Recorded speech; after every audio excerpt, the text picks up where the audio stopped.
Selamat datang di channel kami. Sebelum lanjut membaca, silahkan klik like, subscribe, komen dan share sebanyak-banyaknya. Terima kasih. Bab 14. Hotel Times. Hotel termewah di kota Carson. Hotel ini memiliki 9 lantai secara total dan harga kamar di setiap lantai berbeda. Semakin tinggi lantai, semakin tinggi juga harga kamarnya dan itu juga merupakan simbol sebuah status. Lantai pertama hotel yang paling murah pasti jenis tempat yang hanya bisa dimasuki jutaan orang. Ulang tahun ke-70 Tomisu. Lelaki tua dari keluarga Su hanya dapat diadakan di lantai 3 Hotel Times. Meski begitu orang-orang dari keluarga Su terlihat sangat bersemangat. Harus diingat bahwa selain Tomisu, semua orang dari keluarga mereka paling-paling hanya pernah ke lantai 2. Siapa yang pernah ke lantai 3? Tommy sendiri tidak memenuhi syarat untuk dapat masuk ke lantai 3, tetapi kali ini karena ada seorang pria dengan status yang agak lumayan yang membantunya untuk dapat mengadakan ulang tahunnya di lantai 3 hotel tersebut. Dan oleh karena itu Tommy sengaja mengundang semua kerabat dan teman-temannya hanya untuk berpamer di depan mereka. Nara mengikuti orang tuanya ke lantai 3 hotel itu. Ruangan itu begitu penuh dan bising. Axel dulunya memiliki status yang tinggi dalam keluarga Su, tetapi sekarang ketika dia datang ke sini tidak ada seorang pun yang memandangnya. Di aula itu wajah Tommy tampak begitu senang dan dia terus mengobrol dengan semua orang yang ada di sekitarnya. Alex Su dan Xavier Su mengikutinya. Wajah mereka berseri-seri seperti bunga yang mekar di musim semi. Mereka terlihat sangat bangga. Axel hanya menghela nafas dan mencari meja kemudian duduk. Axel yang baru saja duduk mendengar suara yang terdengar sinis. "Yo, Paman, kau sudah datang." Keempatnya menoleh ke arah suara itu. Mereka melihat Xavier berjalan dengan penuh kesombongan. Xavier melirik mereka berempat lalu berkata dengan nada yang sangat berlebihan, "Mengapa aku tidak melihat ipar laki-lakiku yang tak berguna itu? Dia seharusnya tidak absen pada kesempatan ini kan? Apalagi dia tidak pernah melihat makanan seperti ini seumur hidupnya. Aku bahkan masih membantunya menyiapkan kantong-kantong untuk membungkus makanan ini." Begitu kata-kata ini terlontar semua orang di sekitar mereka tertawa terbahak-bahak dan keluarga Nara terlihat sangat dingin. Tahun-tahun sebelumnya ketika Reva pergi ke perjamuan keluarga dia mengambil kantong-kantong kemas untuk membungkus semua sisa makanan yang ada di atas meja. Kejadian ini telah dijadikan bahan ejekan sampai sekarang. Dan Xavier akan selalu mengungkit masalah ini setiap kali dia melihatnya. Wajah Alina memerah dan mereka juga mengutuk Reva di dalam hati mereka. Mereka semua menyalahkannya karena menyebabkan semua orang kehilangan muka. "Kak, kau sangat lucu. Kau tak tahukah ini tempat apa? Orang yang tak berguna itu mana ada hak untuk masuk ke sini. Walaupun dia masuk ke sini juga dia tak akan semeja dengan kita kan?" Seorang gadis dengan pakaian cantik mendekatinya. Dia adalah Kesia Su, adik perempuan Xavier.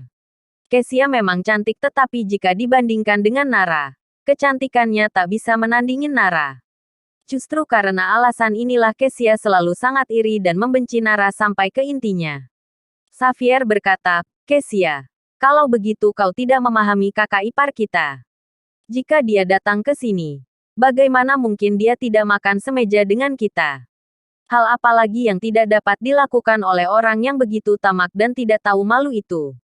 "Kak, kau sudah salah paham. Maksudku, orang-orang seperti Reva jika benar-benar ingin masuk tempat ini palingan juga hanya bertugas sebagai pelayan yang membawakan sayur dan makanan saja." Kesia tersenyum dan berkata, "Apakah seorang pelayan cukup memenuhi syarat untuk duduk di sini dan makan?" Orang-orang di sekitar tiba-tiba tertawa terbahak-bahak dan Xavier semakin tertawa. "Kesia, kau benar-benar lebih pintar. Mengapa tidak terpikirkan olehku? Kak Nara, Reva tidak akan benar-benar menjadi pelayan malam ini, kan?" Kesia langsung mencibir. "Aku ingat. Sepertinya hari ini adalah hari ulang tahun Kak Nara juga. Kak Nara, suamimu sampai sekarang belum datang. Jangan dia telah lupa dengan hari ulang tahunmu." Wajah Nara tampak pucat.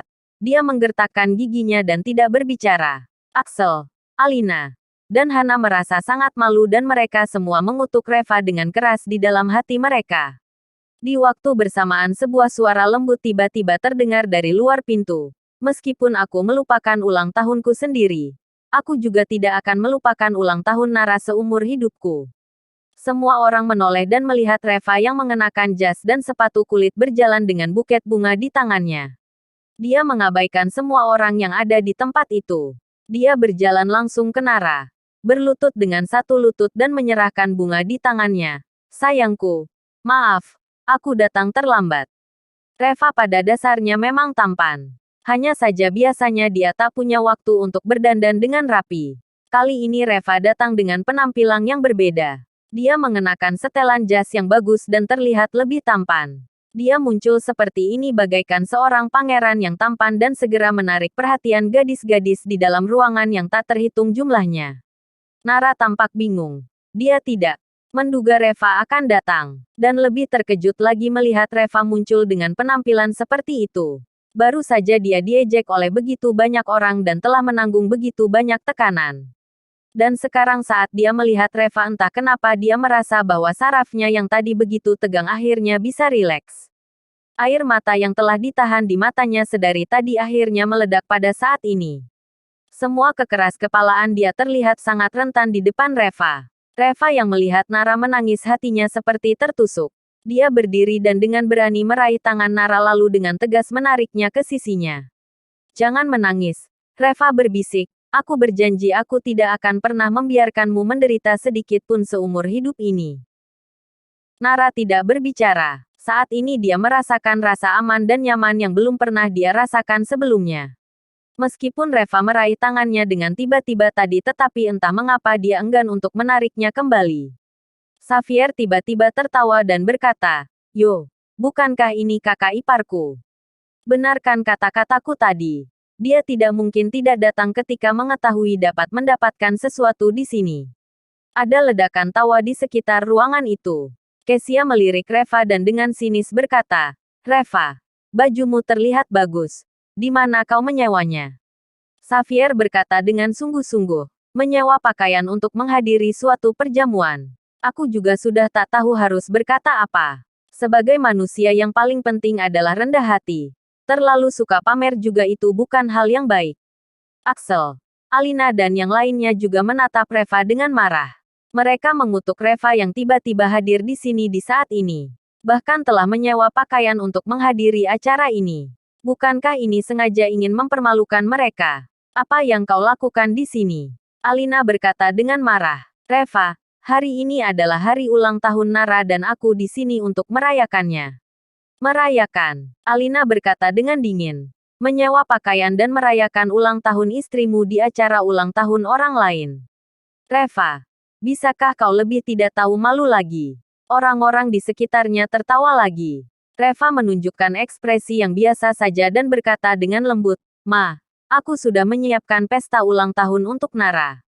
Sudah menyiapkan pesta. Di mana? Kenapa aku tidak melihatnya? Kata Alina dengan dingin. Ada di lantai 9. Reva tersenyum ringan. Lantai 9. Semua orang di sekitarnya tercengang dan Kezia adalah orang yang pertama tertawa. Kak Nara. Kau dengar tidak?